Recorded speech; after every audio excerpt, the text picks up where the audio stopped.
ایک زمانے کی بات ہے، ایک وسیع سلطنت کا بادشاہ شاہ جہاں مراد نورانی تھا۔ وہ ایک بڑے خاندان سلاطین نورانہ سے تعلق رکھتا تھا۔ شاہ جہاں کی بیوی ملکہ ریشم فاطمہ ایک نیک دل خاتون تھیں، لیکن قسمت نے ان کا ساتھ جلد چھین لیا۔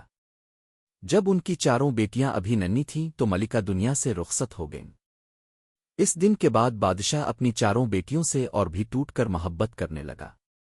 وہ انہیں ہر آسائش دیتا، دنیا کی کوئی چیز ان کے لیے مشکل نہ تھی۔ وہ جہاں پڑھنا چاہتے وہاں بھیج دیا جاتا، جو زیور کپڑا چاہتے وہ فوراً محل میں آ جاتا۔ شاہ جہاں اپنی بیٹیوں کو اتنا چاہتا تھا کہ کہتا، میری بیٹیاں دنیا کی سب سے قیمتی شہزادیاں ہیں۔ لیکن محبت کے ساتھ ساتھ بادشاہ کے دل میں غرور بھی بڑھتا گیا۔ وہ اپنے سے کم درجے کے رئیسوں کو حقیر سمجھتا، ان کے رشتوں کو بے عزت کر کے نکال دیتا، اور صرف اپنے سے بڑے اور امیر لوگوں کو عزت دیتا۔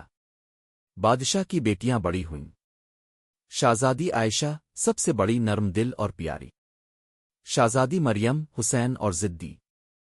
شہزادی زینب، نیک اور صابر۔ شہزادی ہنا سب سے چھوٹی، شوخ اور خوابوں میں رہنے والی۔ بادشاہ کی خواہش تھی کہ چاروں بیٹیوں کی شادیاں ایک ہی دن میں ہوں، اور وہ بھی اپنے سے امیر خاندانوں میں۔ کئی رئیسوں نے رشتے بھیجے، لیکن چونکہ وہ بادشاہ سے کم تر تھی، اس نے ان کی بےزتی کی اور انکار کر دیا۔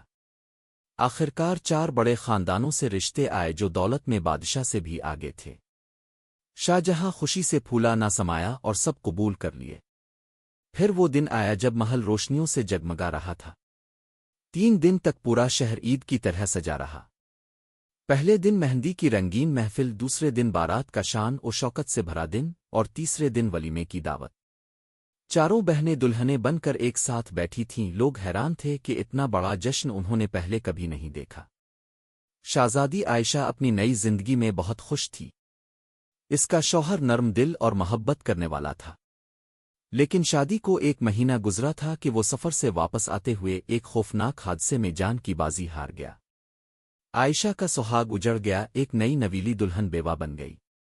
محل میں صف ماتم بچھ گئی۔ شاہ جہاں اپنی بیٹی کے دکھ سے ٹوٹ گیا، لیکن غرور نے اسے یہ کہنے پر مجبور کیا، یہ تقدیر ہے، باقی بیٹیاں خوش رہیں گی۔ 2 مہینے گزرے ہی تھے کہ شہزادی مریم کی زندگی کا پردہ بھی ہٹنے لگا۔ مریم کا شوہر دوسری عورتوں میں دلچسپی لینے لگا۔ وہ بیوی کو دھوکہ دے کر باہر وقت گزارتا، مریم کو تنہا چھوڑ دیتا۔ مریم کے آنسوؤں کی خبر بادشاہ کو ملی، لیکن اس کا غرور پھر بھی کہتا رہا، یہ بھی وقت کا کھیل ہے۔ مریم آخرکار تنگ آ کر اپنے باپ کے محل آ گئی، جہاں پہلے سے عائشہ بیٹھی تھی۔ ابھی بادشاہ 2 بیٹیوں کے دکھ سے سنبھلا بھی نہ تھا کہ تیسری بیٹی زینب بھی روتی ہوئی واپس آ گئی۔ اس کی ساس ہر روز تانے دیتی تھی کہ شادی کو کئی مہینے ہو گئے، اولاد کیوں نہیں ہوئی۔ زینب کے شوہر نے بھی اس کی حمایت نہ کی۔ وہ دکھ سہتے سہتے ٹوٹ گئی اور باپ کے گھر آ گئی۔ بادشاہ کے محل کی خوشیاں اب آہستہ آہستہ مٹ رہی تھیں۔ چھوٹی بیٹی ہنا ابھی تک خوش تھی، لیکن اچانک اس کے شوہر کے کاروبار میں بھاری نقصان ہوا۔ جائیدادیں ہاتھ سے نکل گئیں، قرض بڑھ گیا۔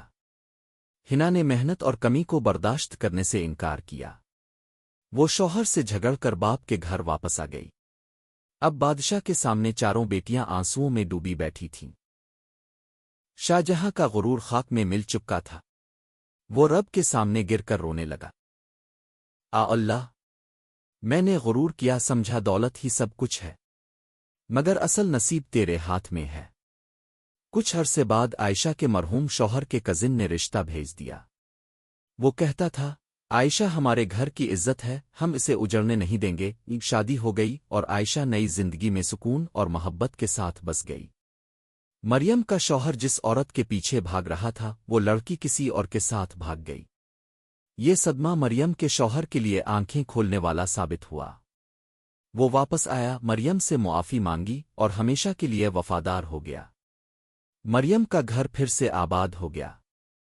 زینب کے صبر کو اللہ نے پھل دیا۔ کچھ سال بعد اس کے گھر ایک بیٹے کی پیدائش ہوئی۔ وہی ساس جو کل تک تانے دیتی تھی، آج خوشی سے زینب کو گلے لگانے لگی۔ زینب کے آنسو خوشیوں میں بدل گئے۔ ہنا کے شوہر نے دوبارہ سے چھوٹے چھوٹے کام شروع کیے۔ ہنا نے اس بار ساتھ دیا۔ کئی سال کی محنت کے بعد ارسلان کا کاروبار پھر سے سنبھل گیا۔